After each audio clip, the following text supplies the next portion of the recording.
This video is brought to you by IXL, used by millions of students worldwide to get ahead in math, English, and more.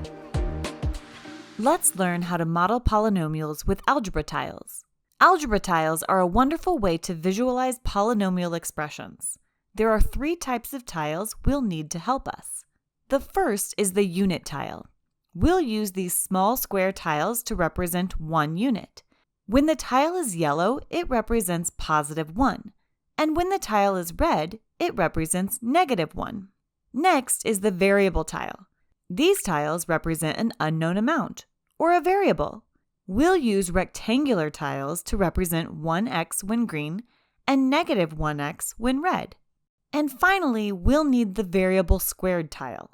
This tile has the same height as the x tile, but its width is also x, so its dimensions are x by x. Therefore, its area is x squared. We'll use a blue square to represent +x squared and red to represent -x squared. Let's use these tiles to represent some expressions. How do you represent the expression x squared plus 3x minus 4 using algebra tiles? Let's break this down by its terms. The expression has three different terms: the x squared term, the 3x term, and the -4 term. We use a different kind of block for each term. The expression starts with x squared. That's the same as 1x squared, so we need one blue x squared tile. The next part of the expression is plus 3x. 3x means 3 copies of x, because 3x is the same as x plus x plus x. So we need 3 positive x tiles. That's 3 green tiles.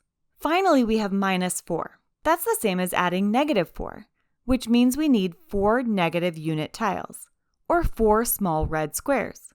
And we did it! That's our model. What expression does this model represent?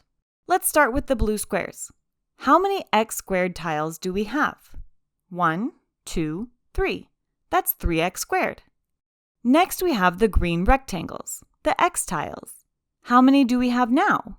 1, 2, 3, 4, 5, 6, 7, 8. That's 8x. And finally, the yellow unit tiles.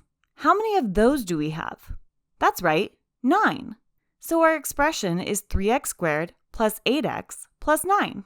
Let's try another. What expression does this model represent? This time, some of our tiles are red, which means they're negative. Let's begin with our variable squared tile. There is one x squared tile, which is negative, so we have -1x squared, or -x squared. Let's look at the x tiles, the green rectangles. How many do we have? 4. That's 4x. So far, we have -x squared plus 4x. How many unit tiles do we have? We have 7, and this time they're red, so they're negative. That's -7 or -7. So the final expression is -x squared plus 4x minus 7. Let's look at one last model. Whoa! This time, all the tiles are red. That means every term is negative or subtracted. How many -x squared tiles do we have? 5. That's -5x squared. How many -x tiles do we have? Take your time and count them. There are 10. That's -10x, or -10x. This time, there are no unit tiles, so we don't have to add or subtract a constant. This model represents -5x squared minus 10x. Now it's time to go model polynomials on your own. Keep practicing. Head over to IXL.com for more practice on this skill and thousands more videos in math and language arts.